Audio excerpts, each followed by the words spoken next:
सैनिक मान शक्तिशाली हंतु देशर कृषक मान प्रचुर परिमाण कृषि जात द्रव्य प्राप्त हंतु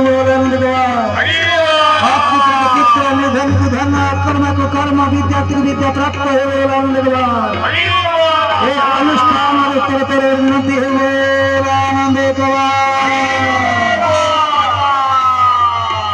अनुष्ठान को जो मानकर साहाय्य हस्त बढ़ी आसी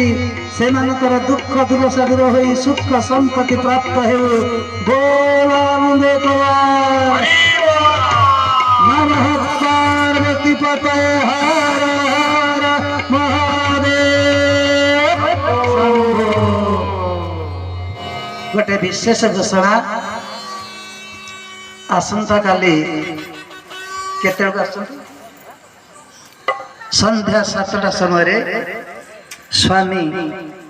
अरूपानंद जी आसछन्ते जे जगत गुरु उपाधि प्राप्त होइछन्ति तांको दर्शन कले संथ दर्शन फल पर अनुपा जीव पावहि सहज स्वरूप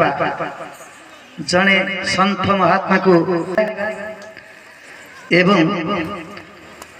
दर्शन करिया संगे संगे केवल संथ ग्रंथ हनुमंत आमे तीन जिनस को दर्शन करिबा तेणु आपण माने जेते संख्यार योगदान देवे संथ को स्वागत करिबा ए जीवन रे हमको तीन कृपा दरकार गोटे होचे संथ कृपा गोटे होचे ग्रंथ कृपा गोटे होचे भगवत कृपा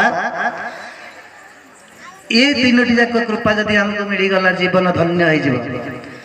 आपण मान को तो भगवत कृपा है भगवत को कृपा ना एडे बड़ अनुष्ठान हो पारिबनी ताहा आपण माने पाई सारिछन्ति भगवत कृपा ग्रंथ कृपा ग्रंथ जो पाठ होचन्ति ग्रंथ को कृपा न हले भी हे पारिबनी ग्रंथ कृपा पाई गलेनी काली जगत गुरु अरूपानंद स्वामी जी आछन्ति तेणु आमे भव्य स्वागत करिबा जहा पाखरे फूल अछि फूल माळोटी धरिके आसंतु किंबा कौन से फूल जोड़ी आनिक आसबे तांको आमे फूल द्वारा स्वागत करिया किए वस्त्र द्वारा स्वागत करि पारंती उत्तरी द्वारा स्वागत करि पारंती।